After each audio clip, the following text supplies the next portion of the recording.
Where is all the power going to come from? Welcome to Colonize the Ocean podcast, where we discuss oceanic colonization, exploration, and education with your hosts Adam Jewell and Brendon Traxler.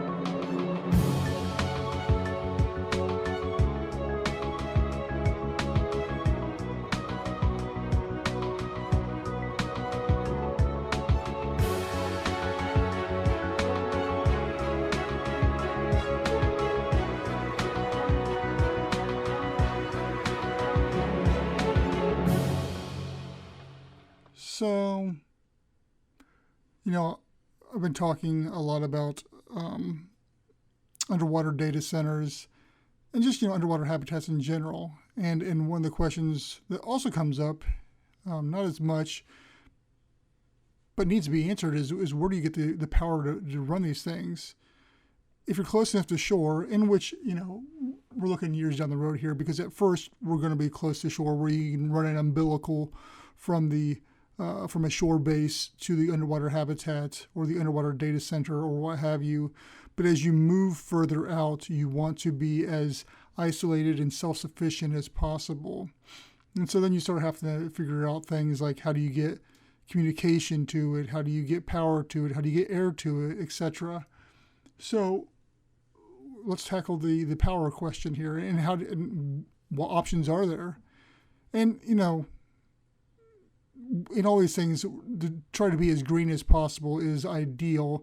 For one, it's reusable, renewable, I guess is the word, and so that's cuts down on costs, and it's just good for the environment too. And that should be one of the things we should all be working on. So, what are some of the different ways we could be looking at this? And solar panels are always what everybody goes to on land as number one. And you could do that on the ocean. You could have like up on the surface, a floating structure that ran an umbilical down to your underwater habitat. Or you could even have them under the surface. You're not going to be as efficient, but you could have solar panels under the water because light still does get through. It would just really not be efficient at all. But that's not to say that technology isn't going to advance and change, and that may not be a possibility down the road. But let's take solar panels out of the way and solar power out of the way. Wind, again, you're going to have that above the surface, but it's another great source that's used plenty all over the world. But again, not the best idea for underwater habitats. But you could do tidal or wave energy and basically have turbines underwater that are harnessing,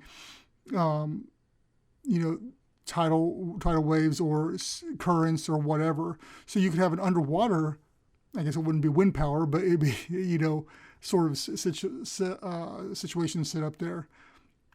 More than likely, you're going to go with a couple of different options. And one is some sort of hydropower, whether it is wave generation, tapping into the currents, etc., or a geothermal type of solution where you're using cooler water that's down deeper and using it to run turbines on more shallow located underwater habitats.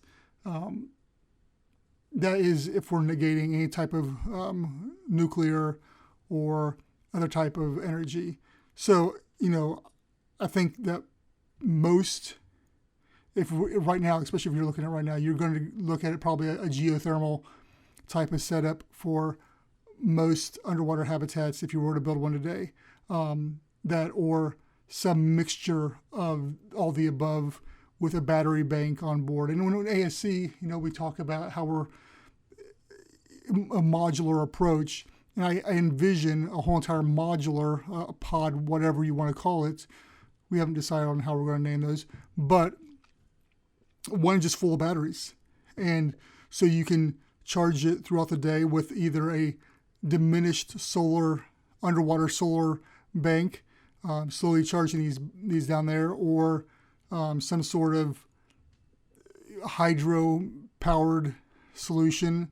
So yeah, there's a bunch of different opportunities, and I think again with all this type of stuff, the more you force something ahead technology, once again, if it catches on, technology will come around it and support it. So we build these underwater habitats. They're out there. We've been running umbilicals to them for years. And hey, we need to separate. We need to be further out. We've already set that foundation for what needs to happen. There will be companies out there that are looking to benefit financially and just notoriety-wise on finding fun, innovative ways to power an underwater habitat.